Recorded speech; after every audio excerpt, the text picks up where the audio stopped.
accomplish, no matter who your quarterback is. Yes, Jenna. To college basketball, No matter CC. who your quarterback. Another season, another mass exodus for Kentucky. Coach Cal says he expects just about all of his players to go through the process and see where the committee sees them going. Nick, is it a good decision for players to go through this process? Better decision than whatever the hell dance you're doing during that regional. Like you were celebrating. This time she was going on 1-2 It was unbelievable. Listen, here's the deal. The NCAA doesn't get a lot of credit from me for a lot of things. I will give them credit for this. 2 years ago, they changed the rule. Yes. Used to be you could only go through this process twice. So once you test the waters once, if you test the waters again, you are in those waters. You're jumping in. Now you can do it every year if you want. Coach Cal, very transparent about his belief on this. Guys, test, find out, learn what the NBA thinks of you, learn what you need to improve on. If you want to come back, great, we'll work with you on those things. So yeah, I think any player that is a potential even late second round pick should test the waters just to see what people are saying about it. Yeah, and afterwards, then as a coach, you use that as a training mechanism, as a teaching tool. Because Coach Cal talks to his players all the time, from the time he recruits them, the time he engages them, to the time they leave to go to the NBA and even into the NBA career, he talks about that overall development. So I think it's great to talk to the kids about it. I think it's great for them to get information. And then right afterwards, what elite coaches and elite trainers do, they do like a doctor. If you're going to see the doctor says, hey, man, you got problems. This is what you need to do. As a coach or trainer, you write a prescription for that guy. Hey, he doesn't finish well with his left hand. Hey, he needs to work on his jumper. He needs to work on his free throws. And then you add that as part of your basketball development. You really help the kid out. So the next year, you really have kind of a benchmark. These are the things they said about you last year. Did you improve on those things going forward? Right. I believe it helps the kid out. Absolutely. All right, finally, Markelle Fultz decided last night was going to be his night to get back on the court after his shoulder injury. The #1 overall pick played for the first time since October 23rd. He missed 68 games, seemingly forgot how to shoot. Scored 10 points and dished 8 assists, though, in a win over the Nuggets. Fultz spoke about his performance after the game. It was a little bit of excitement and a little bit of just like, I got to help the team. Like, I don't want to let the team down. So, I mean, once I stepped on the floor, it felt great just to be back out there with my brothers and have fun. All right, Nick, how optimistic are you after watching Fultz last night? But before I even say how optimistic I am, I want to say this. I'm so happy for this young man. This would have been would have been a worse story than when we heard Ben Simmons is going to miss his whole rookie year with an injury. Like, we've seen Blake Griffin miss a rookie year with an injury. Yeah. But those made sense. Like, damn, the guy got hurt. I understand this started with an injury, but then these Zapruder-esque films of him shooting with some motion that looked like Jenna dancing. And it's physical coupled with later it being mental. Right. That's a tremendous hurdle to be able to get over both of those. And if he never comes back, and the team they've already hit their Vegas over for wins. They are going to be a favorite in the first round of the playoffs unless they fall down to the 6th seed. Like, to have that success without him being a part of it, I think that would have been very difficult for him mentally, and I think it would have been a tough summer for him. Now, how optimistic I am?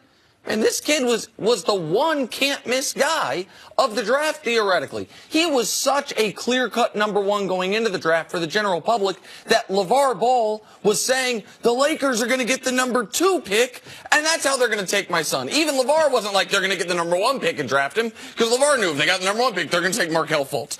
And so just to see him out there, and he's going to be taking minutes from T.J. McConnell, who's not an NBA-level rotation player for the playoffs. Like, I think this is all good. I think anything you get from Markelle Fultz is a bonus at this point, and I'm so happy that the young man got out. Yeah, I'm glad you mentioned that, because in this business, you know, we develop an opinion, but at the beginning and end of the day, all three of us are huge sports fans. So up under a lot of our commentary is a cheerleader cheering for these people to be successful. Now, typically, we have to report on a lot of other things, so we can't sit around and have pom-poms and give them roses every day. But this was a great story. It was a great reception by the Philly crowd, receiving them into the game. But for me, this started a couple days ago when I watched the head coach, Brett Brown, do an interview, and someone asked him about Markelle's return, potential return.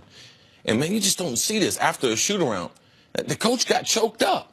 Like, you just don't see this in professional sports. So you know the amount of care and attention like this coach has put into this kid. And now to see it on top of Ben Simmons sitting out last year, on top of Joel Embiid sitting out part of the last couple years. Right. Now, this kid is in the same system. People make jokes, hashtag trust the process.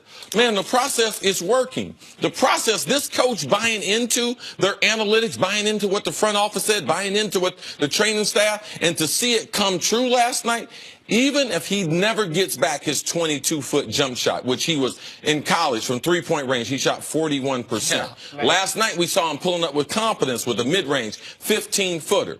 If he gets that range back a little bit, we're going to see why he was the #1 pick. Because you're talking about a guy who can go off the dribble. He can put pressure on point guards to penetrate in the lane. And the difference right now is he has that intermediate shot. And also, he has the ability to finish above the rim if he gets to the rim. So I like the fit also, his skill set, with the players that they have in Philadelphia. And he's a good kid. He said last night after the game, he's like, I stepped out to the court and everyone was calling for Nick Foles, and then it turned out it was actually Fultz. They were saying Fultz. He's like, they were saying my name. And he's like, it was so cool. You remember, he's 19 years old. He's 19 years old. You really root for him, and he's so athletic and fun to watch. And for me, being drafted by Philadelphia, Nick, I'm sure the Eagles had just gotten taken over the year before by Buddy Ryan. They had the minister of defense, Reggie White. We had Randall Cunningham as our starting quarterback. And I used to go across the street from the vet and watch Julius Erving play for the 76ers. So, man, this is an exciting time to be in Philadelphia. And listen, everyone that watches this show, even casually, knows I obviously think the Cavs are coming out of the East. But if you were to tell me the Cavs are not coming out of the East, I know for a fact. Like, I have a crystal ball. I know they're not. I would not pick Toronto. I would not pick Boston, even if Kyrie comes back. I think Philadelphia is the biggest threat in the East. Why? Because, man, like, and this is... It's kind of like before we picked out our bracket. Like, if you picked out a team that you thought could gain some traction. But this one, I mean, you got superstars compared to picking on kids and everything. You're saying before we even start the NBA tournament, man, watch out for Philadelphia. Watch out for Philadelphia because their best player, Joel Embiid, is a guy there is no answer for. There is no team they're going to play in the playoffs that, like, we like our matchup at center. Right. And they are a team that since Christmas, I mean, think about how long ago Christmas seems it was, right? Since Christmas, third best record in the league, third best defense in the league, second best point differential in the league, and they did, I think, just get at least marginally better with this kid taking And when you say there's no minutes. answer for Joel Embiid, you have to realize he leads the NBA in post-up points. Now, when we get to the playoffs, what players can you say there's no answer for?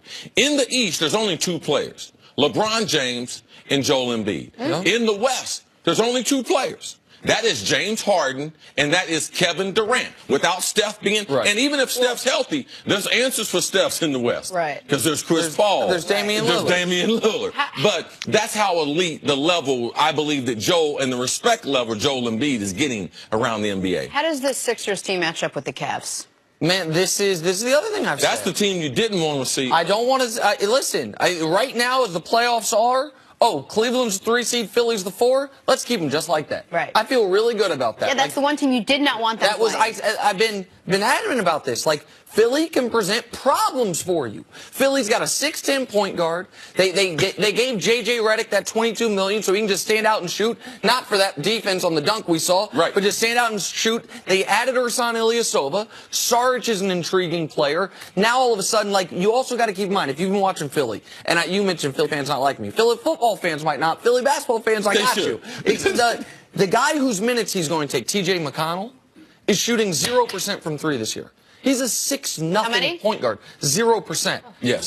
So is Ben Simmons, right? Well, Ben Simmons is 6'10" and doesn't shoot them. TJ shoots about 1 a game. Right. Or I shouldn't say there is no other small guard in the league that have those kind of numbers. Right. And so still in those minutes, what are you stealing? You're actually maybe gaining. Right. And I should be, when I say he's shooting 0% from 3 the last month and a half. He's not you now have a guy that stretches the defense for you. Like, so listen, Philly's a good team, and Philly is a good story, and Philly is a dangerous team in these Eastern Conference playoffs. And it just became a better story now that Fultz is back in. No doubt. All right, take a break. Coming up, one more segment. Could the Giants really move on from Odell?